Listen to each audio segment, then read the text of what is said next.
یہ جو قربانی ہے اس کے بالکل شروع سے لے کے آخر تک ترتیب سے کوشش کرتا ہوں کہ مسائل بیان کروں، اور جو مسائل بہت زیادہ پوچھے جاتے ہیں اللہ تعالیٰ سے دعا ہے کہ وہ سارے آ جائیں۔ تو پہلا سب سے بڑا مسئلہ یہ ہے کہ قربانی واجب کس پر ہے؟ قربانی واجب کس پر ہے؟ لمسم عوام کی سہولت کے لیے ایک نصاب بیان کرتا ہوں جو علماء بتاتے ہیں کہ 52.5 تولہ چاندی، دیکھ لیے گا نیٹ پر۔ تو اتنی مالیت کا کسی کے پاس سونا ہو یا چاندی ہو یا تجارتی مال ہو، تجارتی مال کہتے ہیں وہ سامان جو بیچنے کے لیے آپ نے خریدا ہے، یا کیش رقم ہو، یا یہ کہ ضرورت سے زائد سامان، ضرورت سے زائد سامان کہتے ہیں وہ سامان جو پورے سال بھی استعمال نہ ہوتا ہو۔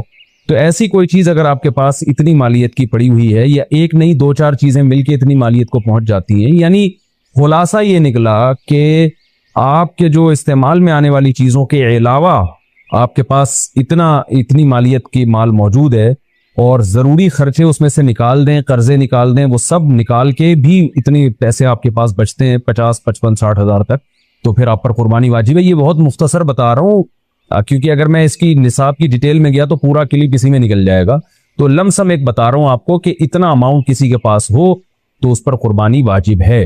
پھر بھی سمجھ میں نہ آئے تو اس بارے میں میرے دوسرے کلپ یوٹیوب پہ آپ کو مل جائیں گے، یا دوسرے علماء سے آپ تفصیل پوچھ لیں، وہ انشاءاللہ آپ کو ڈیٹیل بتا دیں گے، کیونکہ نصاب میں اگر میں زیادہ ڈیٹیل میں گیا تو بہت ہی لمبی بات ہو جائے گی پھر۔ تو اس پر قربانی واجب ہے۔ بڑا مسئلہ یہاں پر ایک یہ اٹھایا جاتا ہے کہ کیا گھر کا سربراہ اگر قربانی کر لے تو سب کی طرف سے کافی ہو جائے گی، یا جو بھی صاحب نصاب ہے جس میں بھی استطاعت ہے اس پر الگ سے قربانی واجب ہے؟ اس میں فقہا کا اختلاف ہے۔ بعض علماء کی رائے یہ ہے کہ ایک آدمی اگر گھر کی طرف سے قربانی کر لے تو سارے اہل خانہ کی طرف سے کافی ہو جاتی ہے، اور اس کے بارے میں بعض تابعین سے آثار منقول ہیں، مصنف ابن ابی شیبہ کی روایات ہیں، لیکن ہماری رائے یہ ہے، اور بر صغیر کے علماء کی رائے یہ ہے، اور امام ابو حنیفہ رحمہ اللہ تعالیٰ کی بھی رائے یہی ہے کہ ہر شخص پر الگ سے قربانی واجب ہے اگر وہ صاحب نصاب، اور اس کی 2 دلیلیں بہت مضبوط ہیں۔ سب سے مضبوط دلیل رسول اللہ صلی اللہ علیہ وسلم کی حدیث ہے، من وجد سعة لأن يضحي فلم يضحي فلا يقربن مصلانا۔ آپ صلی اللہ علیہ وسلم نے فرمایا جس کے پاس قربانی کی طاقت تھی اور اس نے قربانی نہیں کی تو وہ ہماری عیدگاہ کے قریب بھی نہ پھٹکے۔ تو اس سے پتہ چلتا ہے کہ جس کے پاس بھی اس طاقت ہے، تو اس میں یہ نہیں ہے کہ گھر کا سربراہ سب کی طرف سے کرے گا، تو یہ جو ہے ایسا نہیں ہے، بلکہ صاف الفاظ ہیں حدیث کے کہ جس کے پاس بھی استطاعت ہے تو وہ اس پر قربانی اس کو کرنی پڑے گی۔ اور دوسری دلیل یہ ہے کہ عبادات میں کہیں بھی ایسا نہیں ہوتا کہ ایک کی عبادت دوسرے کی طرف سے کافی ہو جائے، تو اس پر قیاس کا تقاضا بھی یہی ہے کہ جب اسلام میں کوئی بھی ایک عبادت دوسرے کی طرف سے کافی نہیں ہوتی تو یہ کیسے ممکن ہے کہ قربانی جو مستقل سنت ابراہیمی ہے وہ ایک کرے اور دوسری کی طرف سے بھی وہ خود بخود ادا ہو جائے؟ تو یہ اس کا بھی تقاضا ہے۔ بعض حضرات یہ دلیل دیتے ہیں کہ حضرت ابو بکر اور عمر رضی اللہ عنہما قربانی نہیں کرتے تھے۔ اچھا سوری، یہ دوسرے مسئلے کی دلیل ہے۔ تو پہلا تو یہ ہو گیا کہ قربانی ہر صاحب استطاعت پر لازم ہے۔ بیگم کے پاس اگر زیور ہے اور اتنی مالیت کا ہے تو اس پر بھی قربانی واجب ہے۔ پھر وہ الگ بات ہے کہ اس کی طرف سے میاں اس کی پرمیشن سے کر دے، یعنی واجب تو اس پر ہوگی لیکن ضروری نہیں ہے کہ وہ خود کرے، اس کی طرف سے اس کا میاں بھی کر سکتا ہے اس کی پرمیشن سے، اجازت سے، اور میاں اپنی طرف سے بھی ایک کر دے اور بیگم کی طرف سے بھی ایک کر دے۔ یعنی گھر کے ایک فرد کرے گا اور سب کی طرف سے کافی ہو جائے یہ نہیں ہے، بلکہ ہر فرد کو الگ کرنی پڑے گی۔ وہ الگ بات ہے کہ اپنے پیسے سے کرنا ضروری نہیں ہے، وہ فرد خود کرے یا کسی سے کروا دے۔ پھر جب کسی سے قربانی کروائے گا تو اس کو پیسے دے، یا جو قربانی اس کی طرف سے کر رہا ہے وہ خود اپنے پیسے استعمال کر لے تو بھی ٹھیک ہے۔ یعنی یہ بھی ٹھیک ہے کہ ابا، آپ کے جو ابا ہیں، آپ کے جو والد صاحب ہیں وہ قربانی کر رہے ہیں اور سب بالغ بچوں کی طرف سے کر رہے ہیں، پیسے کسی سے نہیں لے رہے تو بھی ٹھیک ہے، کوئی حرج نہیں۔ یا شوہر بیوی کی طرف سے کر رہا ہے اور پیسے نہیں لے رہا اس سے تو بہت اچھی بات ہے، ایسا نیک شوہر اللہ میاں سب کو دلائے۔ تو یا بیگم صاحبہ کر رہی ہیں اپنے خرچے پہ اور میاں کی طرف سے بھی کر رہی ہیں، میاں سے پیسے نہیں لے رہی، سبحان اللہ، بہت اچھا لگا آپ کو سن کے، تو ہمیں بھی بہت اچھا لگا۔ تو یعنی پیسوں کا ہر ایک کا ڈالنا ضروری نہیں۔ اچھا یہ بھی ایک مسئلہ ہوتا ہے کہ بڑا بھائی کر رہا ہے سب کی طرف سے اور سب سے آدھے آدھے پیسے لے رہا ہے قربانی کے، وہ یا تھوڑے تھوڑے پیسے لے رہا ہے، باقی پیسے اپنی جیب سے ڈال رہا ہے تو بھی ٹھیک ہے۔ یعنی جس کی طرف سے قربانی ہو رہی ہے اس کے لیے خود سے پیسے یعنی خرچ کرنا ضروری نہیں ہے، اس کی طرف سے اگر کوئی اور خرچ کر دیتا ہے تو بھی ٹھیک ہے، چاہے پورے پیسے خرچ کرے یا آدھے پیسے خرچ کرے۔ قرضہ لے کے بھی قربانی کی جا سکتی ہے، آپ کے پاس اگر پیسے نہیں ہیں تو آپ قرضہ لے کے کر سکتے ہیں، اگر آپ کو یقین ہے کہ میں یہ قرضہ بعد میں لوٹا سکتا ہوں۔ البتہ قرضہ کھا کے قربانی ٹھیک نہیں ہے کہ آپ نے کسی کا قرضہ دینا ہے، وہ مانگ رہا ہے، دروازے پہ کھڑا ہوا ہے وہ دے نہیں رہے اور آپ اور اس کے پیسوں سے بکرے کاٹ رہے ہیں آپ, یہ ٹھیک نہیں ہے. یہ آخرت کے لیے بھی نقصان دہ اور وہ بکرے کے لیے تو نقصان دہ بہرحال ہے ہی ہے. تو ایک مسئلہ تو یہ ہو گیا. دوسرا مسئلہ یہ ہے کہ قربانی کیا واجب ہے یا سنت ہے؟ تو اس بارے میں بھی دونوں رائے ملتی ہیں علماء کی. جو علماء کہتے ہیں سنت ہے وہ بھی عام سنت نہیں مانتے بلکہ سنت مؤکدہ. سنت مؤکدہ کا مطلب جو نہیں کرے گا قابل ملامت ہوگا. اور امام ابو حنیفہ رحمہ اللہ تعالیٰ کی رائے کے مطابق یہ واجب ہے, اور اس کی دلیل وہی ہے کہ پہلی بات تو یہ کہ عبادت ہے, اور عبادت میں احتیاط کے پہلو کو ترجیح دی جاتی ہے, کیونکہ احتیاط اسی میں ہے کہ اس کو اگر واجب قرار نہیں دیتے تو بہت سے لوگ قربانی کا فریضہ چھوڑ سکتے ہیں اور اس بات کا خطرہ موجود ہے کہ قیامت میں ان کو گناہ نہ ملے. تو اس لیے احتیاط کے پہلو کو ترجیح جائے گی. اور مضبوط دلیل امام ابو حنیفہ کی قرآن نبی صلی اللہ علیہ وسلم کی وہی حدیث ہے, من وجد سعة لأن يضحي فلم يضحي فلا يقربن مصلانا. آپ صلی اللہ علیہ وسلم نے فرمایا جس کے پاس قربانی کی گنجائش تھی اور اس نے قربانی نہیں کی وہ ہماری عیدگاہ کے قریب بھی مت پھٹکے. آپ صلی اللہ علیہ وسلم 10 سال مدینہ منورہ رہے, ہمیشہ آپ صلی اللہ علیہ وسلم نے قربانی کی. بعض حضرات یہ دلیل دیتے ہیں کہ حضرت ابو بکر اور حضرت عمر نے قربانی نہیں کی اپنے دور خلافت میں, اس سے پتہ چلتا ہے کہ قربانی واجب نہیں ہے. تو یہ دلیل اس لیے درست نہیں ہے کہ حضرت ابو بکر اور حضرت عمر رضی اللہ تعالیٰ عنہ مسکین تھے, غریب تھے, اگرچہ مسلمانوں کے خلیفہ تھے, لیکن یہ ان کی ایک کوالٹی تھی کہ اتنے لاکھوں مربع میل کے مالک ہونے کے باوجود وہ پیون زدہ کپڑے پہنتے تھے. تو صاحب استطاعت پہ قربانی واجب ہے. یہ دونوں حضرات بڑے تھے مگر قربانی نہیں کی انہوں نے, جیسے کہ روایت میں آتا ہے اس کی وجہ استطاعت نہ ہونا. تو استطاعت اگر نہیں ہے تو پھر قربانی لازم نہیں ہے, بلکہ اگر آپ قرضہ لے کے قربانی کرو گے اور خطرہ ہے کہ میں قرضہ ادا نہیں کر سکتا تو پھر تو جائز ہی نہیں ہے آپ کے لیے, کیونکہ دوسروں کا حق دبا کے آپ کے لیے عبادت کو کی بجا آوری یہ ٹھیک نہیں. اس کی فضیلت کیا ہے قربانی کی؟ رسول اللہ صلی اللہ علیہ وسلم نے ارشاد فرمایا بقرعید کے دنوں میں یو ایام نہر میں اللہ کو جانور کا خون بہانے سے زیادہ کوئی عمل محبوب نہیں ہے, اور ہر بال کے بدلے میں اللہ نیکی عطا فرماتے ہیں. یہ قربانی کی بہت بڑی فضیلت ہے, اور اس کی فضیلت آپ علماء سے بیانات میں سنتے ہیں. میں بھی چونکہ بہت مختصر جلدی بات کر رہا ہوں تاکہ میں پورے موضوع کو جلدی سے سمیٹ لوں. گائے کاٹنی کیسے؟ پہلی بات, آپ قصائی کو کنٹرول کرنے کا طریقہ کسی انسٹیٹیوٹ میں جا کے سیکھیں آپ, کیونکہ گائے سے زیادہ بقرعید کے دنوں میں قصائی کو کنٹرول کرنا مشکل کام ہے. حقیقت بتا رہا ہوں آپ کو, قصائی گڑبڑیں کرتے ہیں. پہلی بات, قصائی کیا کرتا ہے, کیونکہ اس کے پاس اس 3 دنوں میں نا بقرعید کے قصائی سے زیادہ مہنگا دنیا میں کوئی آدمی ہوتا نہیں ہے. 3 دنوں سے پہلے بچڑا جو مہنگا تھا نا, اب بچڑے اس کی ساری قیمت کدھر چلی جاتی ہے؟ قصائیوں کی طرف. اب قصائی کی ویلیو ہے, تو قصائی پکڑائی میں نہیں آتے, ان کو ہوتی ہے جلدی. آپ لائے, پہلی گڑبڑ قصائی یہ کرتا ہے کہ جانور کو گرایا, منہ میں ہوتا ہے اس کا گٹکا, منہ میں ہوتا ہے پان, منہ ہلا ہی نہیں رہا ہوتا, تکبیر ہی نہیں پڑھ رہا ہوتا. وہ کیسے پڑے گا جب اتنا بڑا گٹکا منہ میں رکھ کے پیک کے ساتھ بیٹھا ہوا ہے؟ تو تکبیر نکلے گی تو گٹکا ضائع ہو جائے گا نا اس کا. نہیں آ رہی میرا خیال ہے بات سمجھ میں.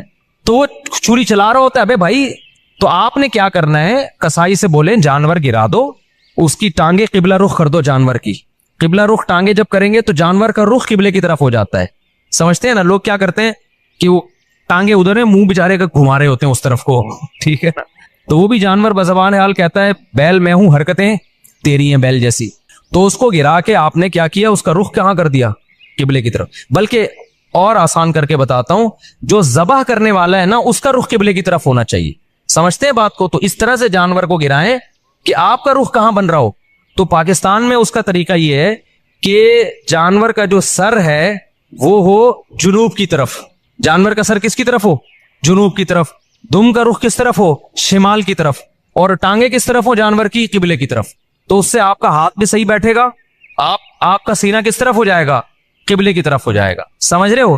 لیکن یہ اس جانور کے ساتھ جو آسانی سے اس کام کے لیے تیار ہو جائے. بعض دفعہ جانور اتنا خطرناک ہوتا ہے کہ اس کو گھمانے میں بہت ٹائم لگتا ہے, تو پھر قبلے کی طرف رخ کرنا کوئی ضروری عمل نہیں ہے. جیسے تیسے اس کو کاٹ کے جانور کو بھی تکلیف سے بچاؤ, خود بھی ٹینشن سے بچو, کیونکہ بعض دفعہ اتنی مشکل سے گرائے, قابو میں نہیں آ رہا, اس کو قبلہ رخ گھمانے کی جگہ نہیں مل رہی, اتنے چکر میں جانور ہی اٹھ کے اس نے آپ کو قبلے کی طرف لٹا دیا. سب لوگوں سب لیٹے ہوئے ہیں, ٹھیک ہے نا, ایسے بڑے واقعات ہوئے ہیں. تو کوئی تگڑا قسم کا جانور ہے, کنٹرول میں نہیں آ رہا, تو پھر تو جیسے تیسے ہو کر لو تاکہ جانور کو بھی تکلیف نہ ہو, آپ کو بھی نہ ہو. لیکن نارملی اگر آسانی سے پاسبل ہو تو آپ نے کیا کرنا ہے کہ یہ بھی کر سکتے ہیں کہ اس کا سر شمال کی طرف ہو اور دم جنوب کی طرف ہو, یہ بھی صحیح ہے.